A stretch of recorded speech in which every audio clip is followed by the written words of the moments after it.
दोस्तों। तो आज मैं आपके लिए लेके आया हूँ एक ऐसी भूतिया कहानी जिसे सुनकर आपका दिल दहल जाएगा। ये कहानी है ढोलकपुर नामक एक गांव की, जिसमें एक बहुत ही पुराना घर था। वहाँ के रहने वाले लोग उस घर को भूतिया घर या अपशगुनी घर के नाम से जानते थे, क्योंकि जो कोई भी उस घर में रहने के लिए जाता था, पता नहीं कैसे पर अजीबोगरीब तरीके से उसकी मौत हो जाती थी। इसलिए कोई भी व्यक्ति उस घर को खरीदने के लिए राजी नहीं था।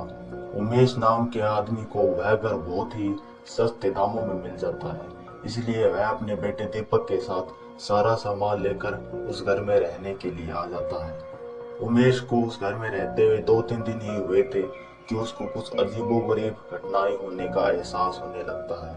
शुरुआत में तो वह उन सब चीजों को नजरअंदाज करता है, लेकिन हद तो तब होती है जब उमेश को अपने आसपास किसी के होने का एहसास होने लगता है। तो वह सतर्क हो जाता है कि शायद इस घर में कोई ना कोई है। एक दिन उसका बेटा दीपक बाथरूम में से भागता हुआ उसके पास आता है और अपने पिता से कहता है कि बाथरूम में पानी अचानक बंद हो गया और उसे वहां पर सफेद साड़ी में कोई महिला दिखी। इतना कहते कहते वह एकदम से शांत हो जाता है और अपने पिता की ओर इशारा करता हुआ कहता है कि पिताजी, वह महिला आपके पीछे खड़ी है। चिल्लाने लगता है। दीपक को सहमा देख उमेश उसे गोद में उठाकर उसी वक्त घर से बाहर चला जाता है और दीपक के डर को दूर करने के लिए उसके लिए एक कुत्ता खरीद देता है और वापस उसी घर में आ जाते हैं।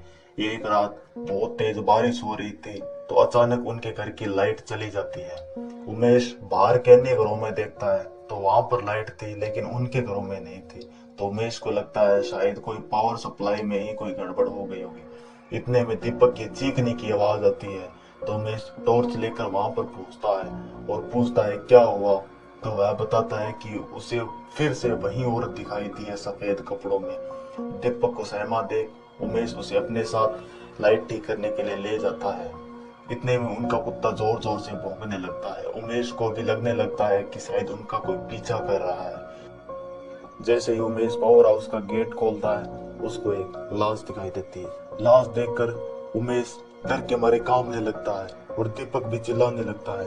उमेश दीपक को गोद में उठाकर घर से बाहर भागने के लिए दौड़ता है, परंतु दरवाजे के पास बनी सीढ़ियों में उमेश का पैर फंस जाता है और वह कोशिश करने के बाद भी नहीं निकलता।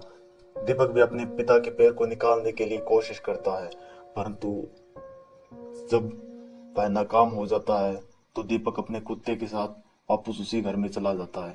तभी वह औरत दीपक को खींचकर एक कमरे में ले जाती है। कुत्ता भी उनके पीछे भौंकता भौंकता चला जाता है। कुछ देर बाद कुत्ते के भौंकने की आवाज बंद हो जाती है और, उस कमरे का भी अपने आप बंद होता है। लगभग 15-20 मिनट की कोशिश के बाद उमेश का पैर वहां से निकल जाता है और वह दौड़ता हुआ घर के अंदर जाता है, परंतु वहां पर दीपक और कुत्ता नहीं मिलता है।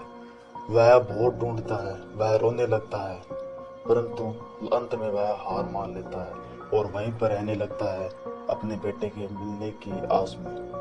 कुछ दिनों बाद वह वहां की लाइट ठीक कराने के लिए एक इलेक्ट्रीशियन को बुलाता है। तो इलेक्ट्रीशियन उस घर के दरवाजे में दाखिल होते ही उल्टे पैर भागने लगता है। जब उमेश उससे पूछता है कि क्या हुआ, तो वह